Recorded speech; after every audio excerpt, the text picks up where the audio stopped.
As students make their way back to Pullman for classes to start back up, they'll be greeted with hazy and smoky skies. We'll take a look at move-in day for the Cougs. And the air quality has deteriorated to very unhealthy levels in Spokane. There's very little relief in sight from the hot and smoky weather over the weekend. Well, like Thomas just said, air quality is poor across the inland Northwest. We'll have more on what you can do to keep yourself safe.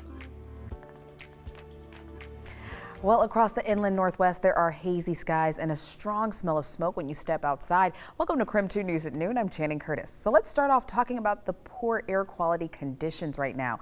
Now, the air quality has reached the very unhealthy status due to wildfires burning throughout our area. Very unhealthy air quality means that everyone could experience more serious health effects. It's recommended that you try and stay inside as much as you can in order to protect yourself from the smoke. Now let's go ahead and take a live look outside right now with Spokane. You can definitely see how much smoke has moved in just the last 24 hours. It's unreal. It looks like it's almost a foggy or cloudy day, but it really isn't. Meteorologist Thomas Patrick is in the Outdoor Weather Center. Thomas, how long will these smoky skies stick around? Yeah, well, it'll be a bit variable, but pretty much through the entire weekend, we're going to expect at least some kind of variance in what we're experiencing right now. We do want to tell everybody to limit time outdoors, and even for myself, quick observation, maybe 60 to 90 seconds out here, and then it's right back into the studio. We're under air quality alerts all the way until 10 o'clock Monday morning, so this is going to be a weekend issue for us, as that air quality will likely dip into that unhealthy range quite often, and then as we're seeing right now, very unhealthy just because of how, let's call it what it is, gross outside right now. In fact, our airport observation is reporting overcast skies, but all this from that wildfire smoke. What we usually use for fog in terms of visibility is showing that the visibility is reduced because of that smoke, down to about 1.5 mile visibility. So some of the skylines, some of the other mountain features, not as visible right now as they usually are. In the meantime, it is also going to be hot. We're under excessive heat warnings through this Saturday, as temperatures will be pushing 100 degrees even during these smoky conditions. So coming up, have a very detailed weekend forecast for you, including our air quality forecast, and when we get some serious relief on the way. All right, well, our Tim Pham was out at WSU earlier today to check on how students moving in today are faring. Tim? Welcome home, Pullman, welcoming back students and families to WSU's campus for the first time in more than a year, and they're welcoming back to some smoky conditions here in Pullman. Take a look right now. You can see just how hazy it is off there in the distance towards Beasley Coliseum. This afternoon, just not great air quality conditions. Right now, it is considered very unhealthy for everyone, so not great to be outside for a long amount of time. As we drove into Pullman this morning, it was super hazy, almost looked like fog. So if you're traveling to Pullman or know a family traveling to Pullman, you'll want to tell them to be careful on the roads, as there is low visibility right now. So Washington State Patrol also saying they're conducting emphasis patrols all over the state, including Highway 195, and they'll be focusing on speeding, distracted and impaired driving, and other collisions causing violations. And as every experienced Coug knows, going the speed limit in Colfax is especially important because it doesn't take much to get a speeding ticket there. You'll want to be extra careful as you're driving in through Colfax. But yeah, still an exciting weekend for move-in weekend here on the Palouse. Move-in weekend happening now through Sunday, and it is just going to be a very exciting week. So there are some changes. You're going to want to read about all of the move-in procedures on our website, krem.com.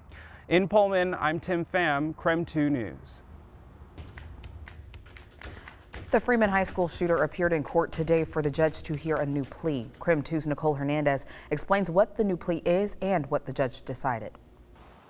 Yeah, Caleb Sharp's defense was asking the judge to let them change his plea to not guilty by reason of insanity, and Judge Price in the end did deny that request. Now, Judge Price said that this was a very highly unusual motion. It was the only time he's seen this in 18 years. It comes about 2 years after the initial plea, and it's been almost 4 years since the initial shooting. Now, the defense was asking to change this plea to a not guilty by reason of insanity. The defense said that this was because they didn't know that this was a possibility until recently in July of 2021. But the state was saying that the defense did not follow the correct laws to make that not guilty by reason of insanity plea at this point. At this point, we are about 5 months away from the actual trial date. The next time that Caleb Sharp will be in court is this Friday. In Spokane, I'm Nicole Hernandez. In a press conference yesterday, Idaho Governor Brett Little strongly urged residents to get their COVID vaccine to ensure a smooth transition back to school. We can give our kids the best chance at a normal school year if Idahoans choose to receive the vaccine. The Panhandle Health District says there are currently 31 patients in critical care at Kootenai Health. In the 5 northern counties the health district serves, just 38% of people are fully vaccinated.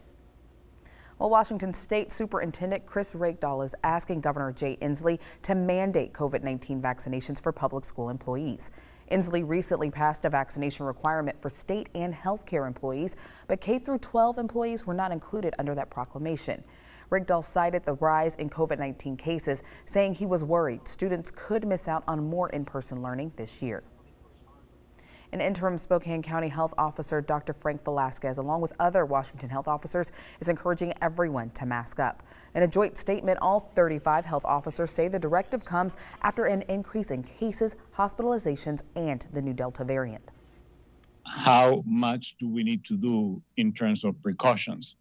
And what I mean by that is each one of us individually can make a contribution to prevent the spread of this virus by wearing your masks indoors, regardless of your immunization status, if you don't know who's around you, and to protect those around you. Federal health officials are authorizing an additional COVID-19 vaccination shot for those who need it. A CDC committee is meeting later today and will likely greenlight the move. Now, they will also discuss further recommendations. This third dose is designed to increase protection for people with weakened immune systems. An additional dose could help increase protection for these individuals, which is especially important as the Delta variant spreads. The U.S. is averaging more than 500,000 shots a day for the first time since June. The White House says vaccination rates are up in most states where the virus is rapidly spreading.